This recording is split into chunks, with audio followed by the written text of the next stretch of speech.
Hello friends, स्वागत है आपका आपके अपने चैनल पास करो टेस्ट में।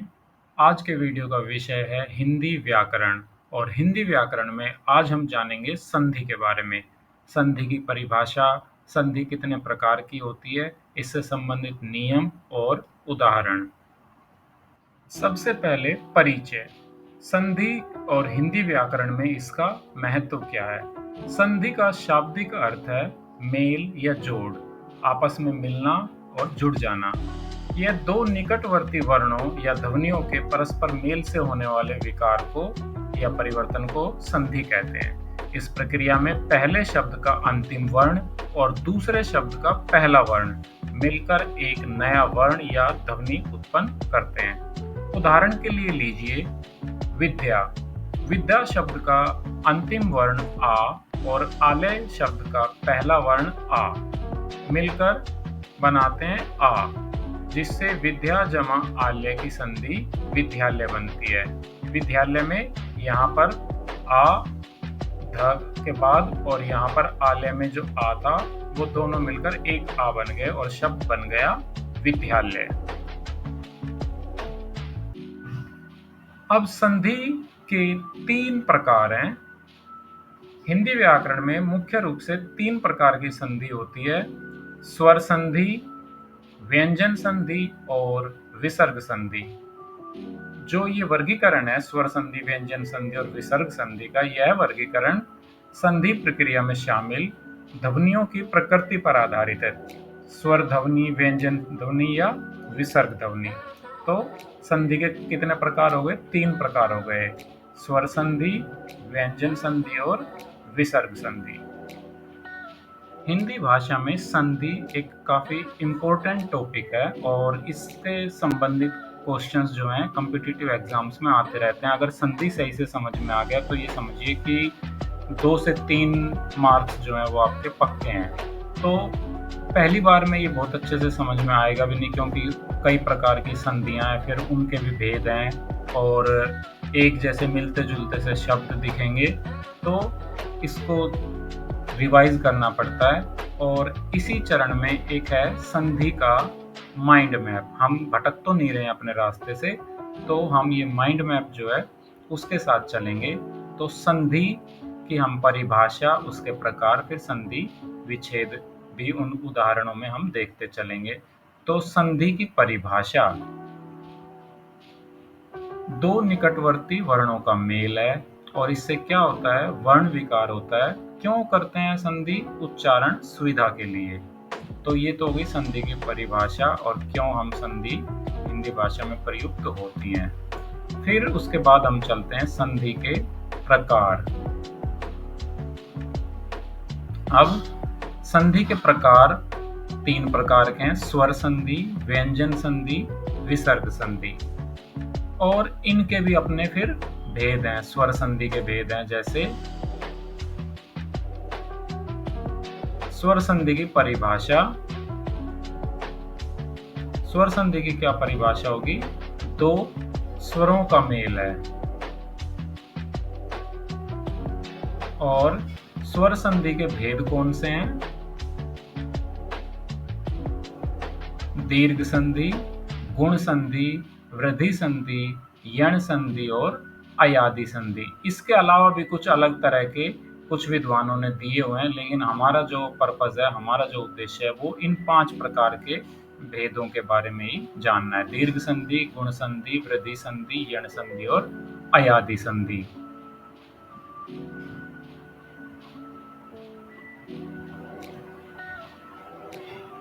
इसके बाद जो दूसरी प्रकार की संधि, व्यंजन संधि। व्यंजन संधि की परिभाषा: इसमें व्यंजन जमा स्वर या व्यंजन मिलते हैं। स्वर जमा व्यंजन मिलते हैं। फिर व्यंजन संधि के बाद हमारी तीसरे प्रकार की संधि कौन सी होती है? विसर्ग संधि। विसर्ग संधि की क्या परिभाषा है? इसमें विसर्ग जमा स्वर तथा व्यंजन आपस में मिलते हैं, तब ये संधि विसर्ग संधि होती है। तो हम अपने रास्ते से भटके नहीं, हम एक जो बिग पिक्चर है वो अपने माइंड में ही रखें तो इसके लिए माइंड मैप बनाया गया है कि संधि के 3 प्रकार होते हैं, स्वर संधि, व्यंजन संधि और विसर्ग संधि। फिर स्वर संधि के भी आगे 5 प्रकार होते हैं, दीर्घ संधि, गुण संधि, वृद्धि संधि, यण संधि और अयादि संधि।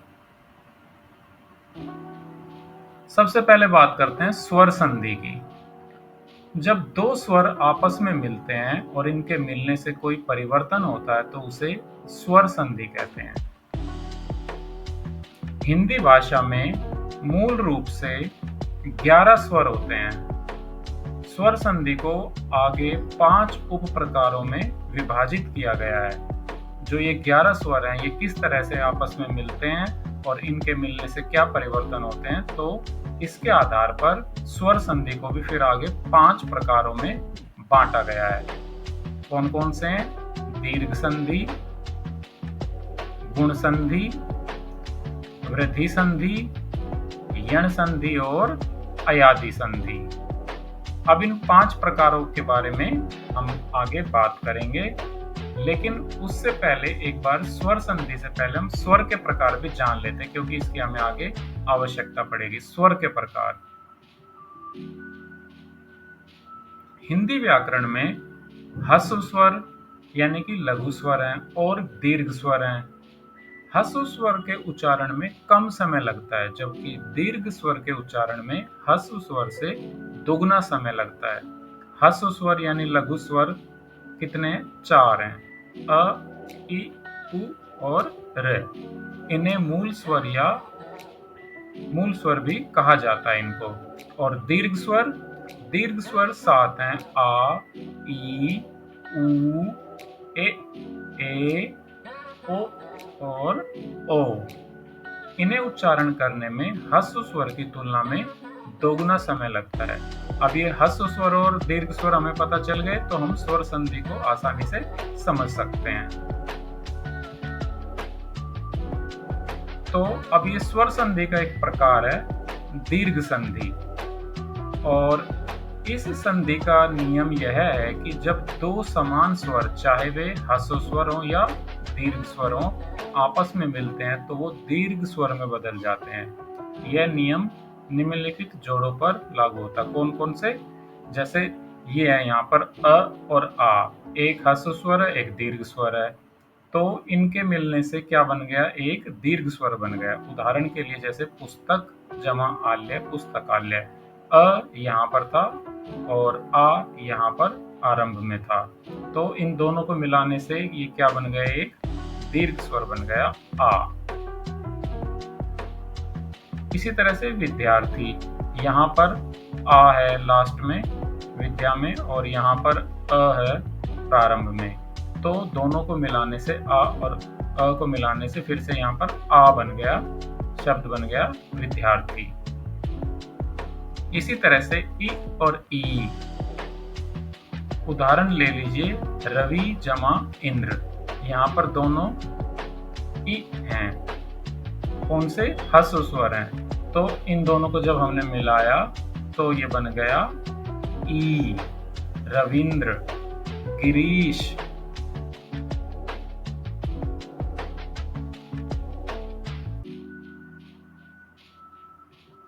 इसी तरह से यहाँ उदाहरण है भानु जमा उदय। भानु और उदय दोनों में उ यानी कि जो ह्रस्व स्वर है वो है, लेकिन जब ये दोनों जुड़ गए, भानुदय जब बना तो ये दीर्घ स्वर बन गया। इसी तरह से वधु जमा ऊर्जा, वधुर्जा बन गया। इसमें दोनों दीर्घ स्वर थे और वो जुड़कर दीर्घ स्वर ही बने। इसी तरह का उदाहरण है र। जब पितृ जमा ऋण बना तो ये पितृण बन गया। दीर्घ संधि के कुछ और उदाहरण देखते हैं। अ जमा आ बन गया, नर जमा अधय, नराध्यय। कार्य जमा आल्य, कार्यालय। यहाँ पर वो स्वर हैं जिनसे जुड़कर ये संधि बनी है। आ जमा आ बन गया, विद्या जमा अर्थी, विद्यार्थी। महा जमा आशय, महाशय। मुनि जमा इंद्र, मुनिंद्र। इसमें यहाँ पर दोनों के दोनों कौन से स्वर हैं? ह्रस्व स्वर हैं और इनको जोड़ने से बन गया दीर्घ स्वर। तो ये दीर्घ संधि कहलाती है, क्योंकि यहाँ पर जो जुड़कर बनने वाला स्वर है, जो ध्वनि उत्पन्न हुई है, वो दीर्घ ध्वनि उत्पन्न हुई है, तो इसीलिए इसको दीर्घ संधि कहते हैं। मुनि जमा इंद्र मुनिंद्र, कपि जमा ईश कपीश, मही जमा इंद्र महींद्र, नदी जमा ईश नदीश, साधु जमा उवाच साधुवाच, लघु जमा उर्मी लघुर्मी, वधु जमा उत्सव वधुत्सव, भू जमा उध्र उध्र। यहाँ पर चाहे लघु और लघु हो तब भी दीर्घ बना, लघु जमा दीर्घ तब भी दीर्घ बना, तो ये सारे दीर्घ संधि के उदाहरण हैं।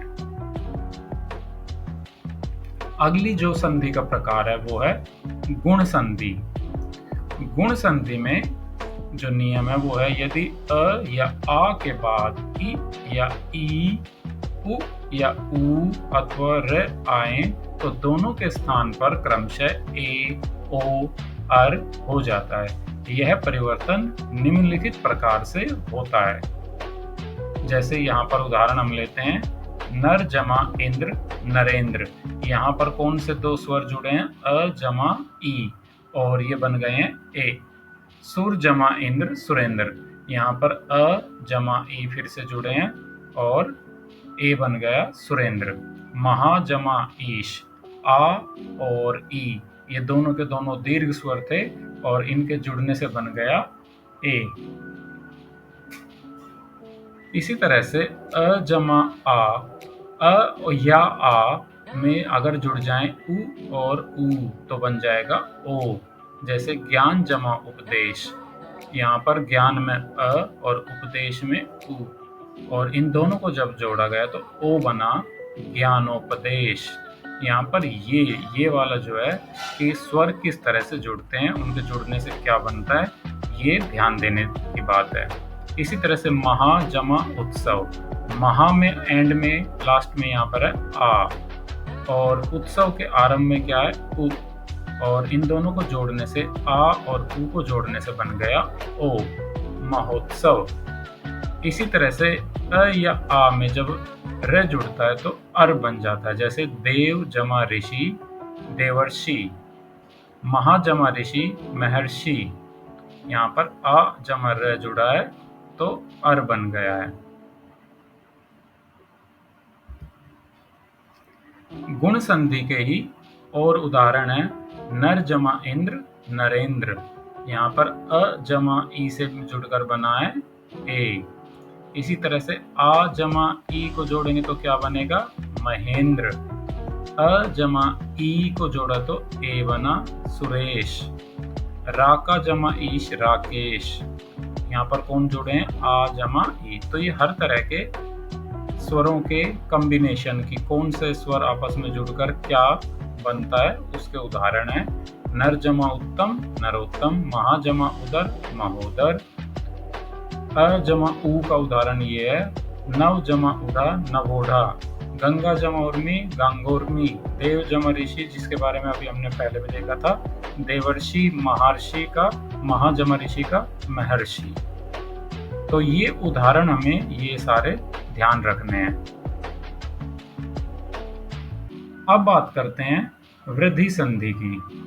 वृद्धि संधि का नियम यह है कि यदि अ या आ के बाद ए या ए आए तो ए बनता है, और अ या आ के बाद ओ या ओ आए तो औ बनता है। वृद्धि का अर्थ ही बढ़ोतरी है, जो परिणामी स्वरों ए और ओ में दो मात्राओं के उपयोग से इंगित होता है। यह परिवर्तन इस प्रकार है। उदाहरण देखते हैं, एक जमा एक एक एक। यहाँ पर अ जमा ए से ए जुड़ गया।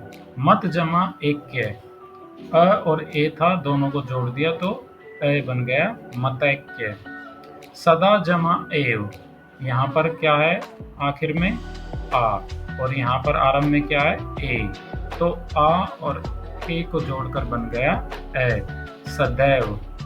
महा जमा ऐश्वर्य महेश्वर्य। वृद्धि संधि के और देखते हैं उदाहरण, अ या आ में जब ओ या ओ जोड़ दिया तो औ बन गया। उदाहरण, वन जमा औषधि वनौषधि।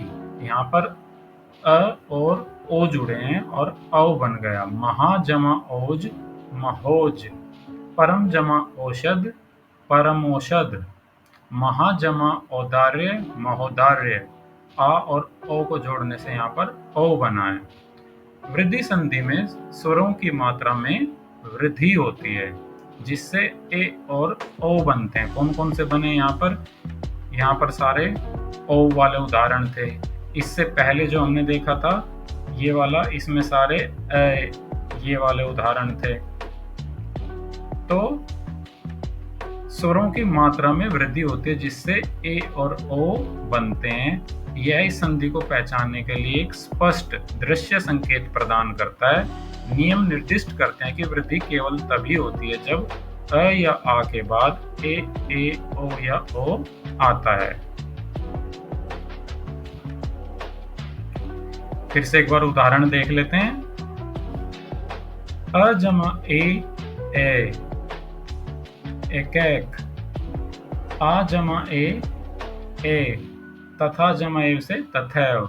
इसी तरह से अ जमा ए बन गया ए। नर जमा ऐश्वर्य, नरेश्वर्य। आ जमा औ बन गया महा जमा औज, महोज। और इसी तरह से अ जमा औ बना परम जमा औषधम, परमौषधम।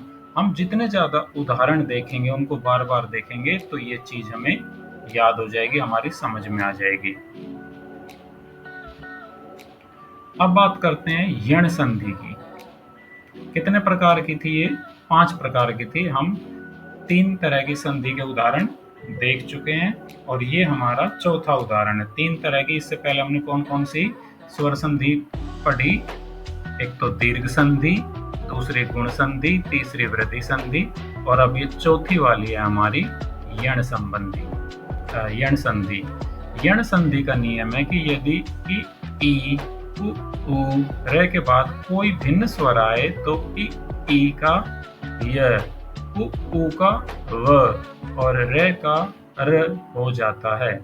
अर्ध स्वर में परिवर्तन इस संधि की विशेषता है। यह परिवर्तन इस प्रकार होता है। ई जमा असमान स्वर, य जमा स्वर। उदाहरण है यदि जमा अपि। क्या बन गया? यद्यपि। यहाँ पर कौन से 2 स्वर जुड़े हैं? ई जमा अ, और क्या बन गया? अलग ही एक नया य बन गया। इति जमा आदि। यहाँ पर ई जमा आ से क्या बन गया? या। इत्यादि। इसी तरह से अति जमा अधिक, अत्यधिक। इसका हम अत्यधिक प्रयोग करते हैं शब्द का। तो यहाँ पर ई और अ को मिलाकर क्या बन गया? एक नई ही ध्वनि बन गई, य। और उदाहरण देखिए अब व के उदाहरण। उ में जब कोई असमान स्वर जुड़ेगा तो व बन जाता है। जैसे सु जमा आगत, स्वागत। यहाँ पर व आ गया, व बन गया। उ जमा आ को जोड़ने से वा। अनु जमा आय, अन्वय। इसी तरह से र में जब कोई असमान स्वर जोड़ा तो र बन जाएगा। उदाहरण पितृ जमा आज्ञा, पित्राज्ञा। र जमा आ से क्या बन गया? रा।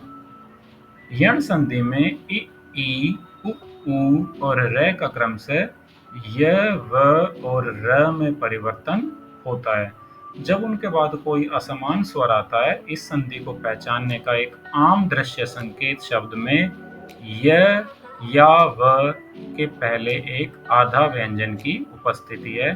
हिंदी व्याकरण पुस्तक इस नियम को स्पष्ट रूप से परिभाषित करती हैं। यण संधि के फिर से कुछ उदाहरण देखते हैं। ई जमा आ से क्या बन गया? या। अति जमा आनंद, अत्यानंद। ई जमा ए से क्या बन गया? ये। प्रति जमा एक, प्रत्येक। प्रत्येक में कौन सी संधि होती है? यण संधि। ई जमा उ, यु। प्रति जमा उत्तर, प्रत्युत्तर। उ जमा अ, उ जमा अ से क्या बनता है? व बनता है। जैसे अनु जमा अय से अन्वय बना था। इसी तरह से र जमा आ रा मात्र जमा आदेश से बन जाता है मात्रादेश।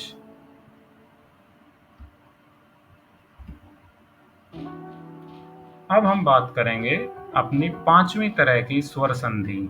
ये स्वर संधि के भेद हैं: दीर्घ संधि, गुण संधि, वृद्धि संधि, यण संधि और अयादि संधि।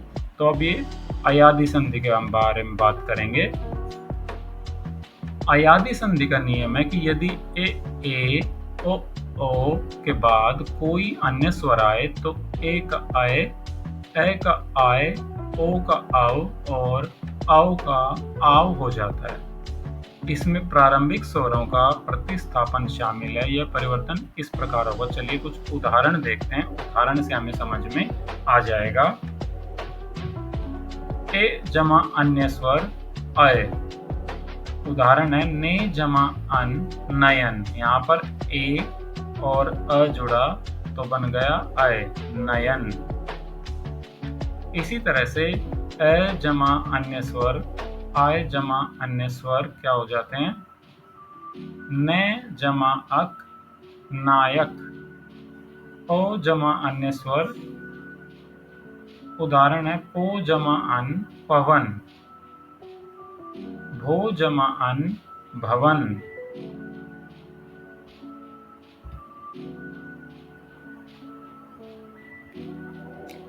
ओ जमा अन्य स्वर आव बन जाता है। उदाहरण है पौ जमा अक पावक, ओ जमा आओ, नौ जमा इक नाविक। अयादि संधि में प्रारंभिक स्वर ए ओ औ का लोप हो जाता है और क्रम से आए आय आओ या आओ का आगम होता है, जो फिर अगले स्वर के साथ संयुक्त हो जाते हैं। आए आओ आओ और आओ में यह और वह अगले स्वर की मात्रा लेते हैं। फिर से कुछ उदाहरण देख लेते हैं। ने जमा अन नयन, नय जमा अक नायक, ओ जमा अन पवन, ओ जमा इत्र पवित्र, सौ जमा अन सावन, भो जमा उक भावुक। ये सारे अयादि संधि के ही उदाहरण हैं। तो चलिए एक बार फिर से हम आ गए अपने माइंड मैप पर। संधि के प्रकार, संधि के प्रकार में अब हमने स्वर संधि के प्रकार जो थे वो अलग अलग, जो इसके भेद थे वो किए हैं: दीर्घ संधि, गुण संधि, वृद्धि संधि, यण संधि और अयादि संधि। तो अब हम स्वर संधि के बाद अब हम बढ़ेंगे दूसरे प्रकार के जो संधि है। तीन प्रकार की संधियों में से एक हमारी कवर हो गई है स्वर संधि। अब हम व्यंजन संधि पर चलते हैं, उसके बाद हम विसर्ग संधि करेंगे। तो अब व्यंजन संधि के बारे में जानते हैं विस्तार से। व्यंजन संधि: जब किसी व्यंजन का किसी स्वर या व्यंजन से मेल होता है और उस मेल के कारण व्यंजन में कोई परिवर्तन आता है तो उसे व्यंजन संधि कहते हैं। व्यंजन संधि में स्वर के बाद व्यंजन, व्यंजन के बाद स्वर या व्यंजन के बाद व्यंजन का मेल हो सकता है। तो तीन तरह से ये मेल हो सकते हैं। कैसे? स्वर के बाद व्यंजन, या व्यंजन के बाद स्वर, या व्यंजन के बाद व्यंजन। व्यंजन संधि के नियमों की विविधता स्वर संधि की तुलना में अधिक है। वर्ग के पहले वर्ण का तीसरे वर्ण में परिवर्तन, जैसे क वर्ग, च वर्ग, ट वर्ग, त वर्ग, प वर्ग होता है, तो अब इनके जो पहला वर्ण है वो तीसरे वर्ण में परिवर्तित हो जाता है। कैसे? जब किसी वर्ग के पहले वर्ण क, च, ट, त, प का मेल किसी स्वर या उसी वर्ग के तीसरे या चौथे वर्ण अथवा अंतस्थ व्यंजन य, र, ल, व से होता है तो पहला वर्ण अपने ही वर्ग के तीसरे वर्ण में बदल जाता है। उदाहरण के लिए जैसे दिक जमा गज, दिग्गज। यहाँ पर क का जो समूह है, यहाँ पर सबसे पहले होता है क, फिर होता है ख, फिर होता है ग, घ और लास्ट में ड़। तो ये अपने इस वर्ग का सबसे पहला व्यंजन है। और पहले व्यंजन का जब मेल उसी वर्ग के तीसरे ग या चौथे घ में होता है तो क्या होता है, ये अपने ही वर्ग के तीसरे वर्ण यानी ग में बदल जाता है। तो यहाँ पर क किससे मिला है, तीसरे वाले से, ग से। तो क और ग मिलके बन गए ग। दिक जमा गज, दिग्गज।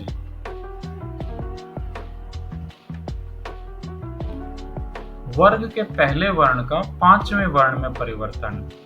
अभी हमने देखा था पहले वर्ण का तीसरे में परिवर्तन, अब हम देख रहे हैं पहले वर्ण का पांचवें वर्ण में परिवर्तन। यदि किसी वर्ग के पहले वर्ण जैसे क, च, ट, त, प का मेल किसी अनुनासिक वर्ण न या म से होता है तो पहला वर्ण अपने ही वर्ग के पांचवें वर्ण में बदल जाता है। उदाहरण के लिए वाक जमा मय, वाड्मय। त संबंधी नियम। त का निम्न विभिन्न वर्णों से मेल होने पर अलग अलग परिवर्तन होते हैं। उदाहरण के लिए उत जमा चारण, उच्चारण। यहाँ पर त और च बन गए आधा च और फिर पूरा च।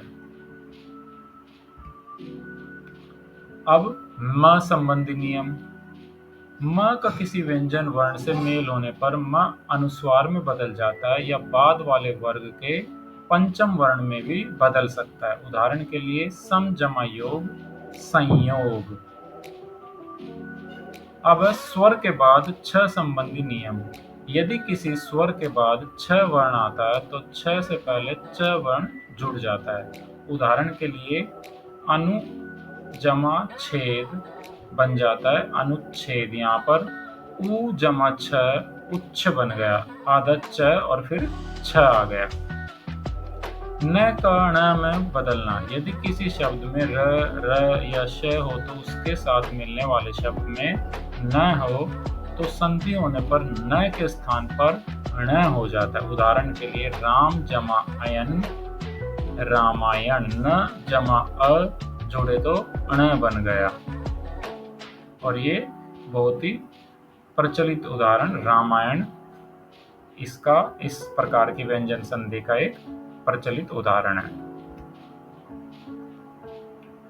व्यंजन संधि के नियम अत्यधिक विशिष्ट होते हैं और संधि में शामिल सटीक व्यंजनों पर निर्भर करते हैं। स्वर संधि के कुछ प्रकारों की तरह कोई एकल और व्यापक ट्रिक नहीं है। व्यंजनों के वर्ग की अवधारणा को समझना कई व्यंजन संधि नियमों के लिए आवश्यक है क्योंकि परिवर्तन अक्सर एक ही वर्ग के भीतर होते हैं। और उदाहरण ले लेते हैं। सत जमा जन, सज्जन। जगत जमा ईश, जगदीश। यहाँ पर त, थ, द। तो त सबसे पहला वाला उस वर्ग का वर्ण है और त, थ और फिर आता द। तो ये पहला वाला किस में बदल गया है, तीसरे वाले में, द बन गया है। उत जमा नति, उन्नति। त और न मिलकर आधा न बन गया है। वाक जमा ईश, वागीश। अब हमारी तीसरी वाली संधि यानी कि विसर्ग संधि।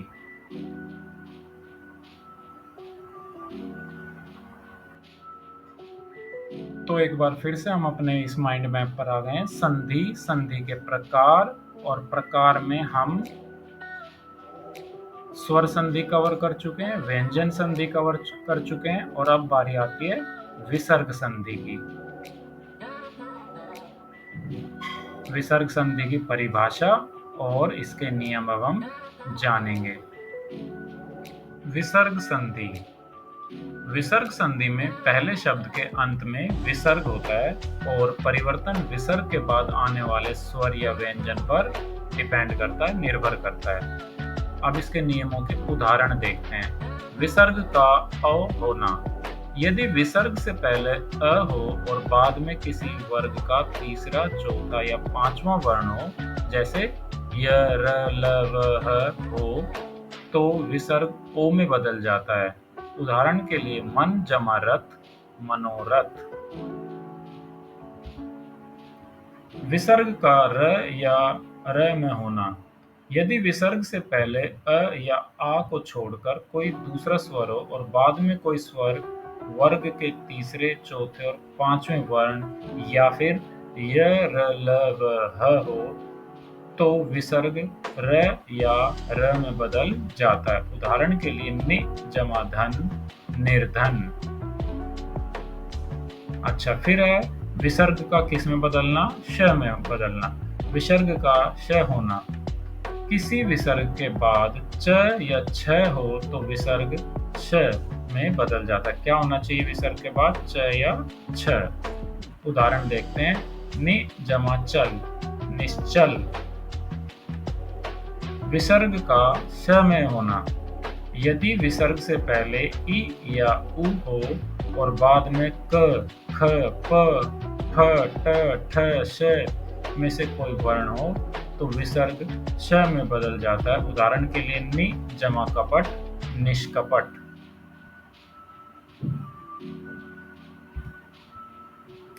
विसर्ग का स में बदलना। यदि विसर्ग के बाद त या स हो तो विसर्ग स में बदल जाता है। उदाहरण के लिए नम जमा ते, नमस्ते। विसर्ग का लोप और पूर्व स्वर का दीर्घ होना। अब विसर्ग जहां पर गायब भी हो जाता है, लोप हो जाता है। यदि विसर्ग से पहले इ या उ हो और बाद में र हो तो विसर्ग का लोप हो जाता है और पहले का ह्रस्व स्वर दीर्घ हो जाता है। जैसे नि जमा रोग, अब यहाँ पर बन गया निरोग। यहाँ पर क्या हो गया है कि ये जो ह्रस्व विसर्ग जो था वो गायब हो गया है और ये जो ह्रस्व स्वर था वो दीर्घ स्वर में बदल गया है। ई की जगह पर ई हो गया है और विसर्ग तो हट ही गया है। विसर्ग संधि के भी नियम अलग अलग हैं और विसर्ग से पहले और बाद की ध्वनियों दोनों पर निर्भर करते हैं। कुछ नियम विसर्ग के लोप का कारण बनते हैं, जबकि अन्य में इसका विभिन्न स्वरों या व्यंजनों में परिवर्तन शामिल होता है। कुछ और उदाहरण देखते हैं। दु जमा ख दुख, अध जमा गति अधोगति, दु जमा शासन दुशासन, नि जमा संतान निसंतान। अब लास्ट में हम आके देखते हैं संधि के कुछ अपवाद भी होते हैं। निम्नलिखित शब्दों में संधि के नियमों में से एक भी लागू नहीं होता है। कौन से? कुल जमा आटा कुलटा, पत जमा अंजलि पतंजलि, स्थूल जमा ओष्ठ स्थूलोष्ठ, अक्षा जमा ऊणी अक्षौहिणी, स्व जमा दूरी सोरी, प्र जमा ऊड प्रौढ़, मन जमा ईशा मनीषा, सार जमा अंग सारंग, प्र जमा ईस प्रेस, सुख जमरत सुखार्थ, दश जमरण दशार्ण। इनमें संधि के जो भी हमने नियम सीखे हैं वो लागू नहीं होते हैं।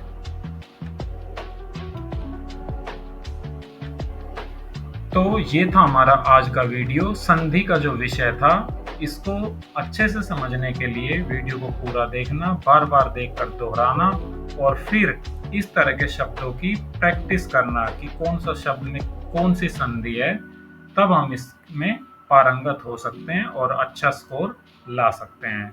तो thanks for watching this video and please like share and subscribe. Pass करो टेस्ट।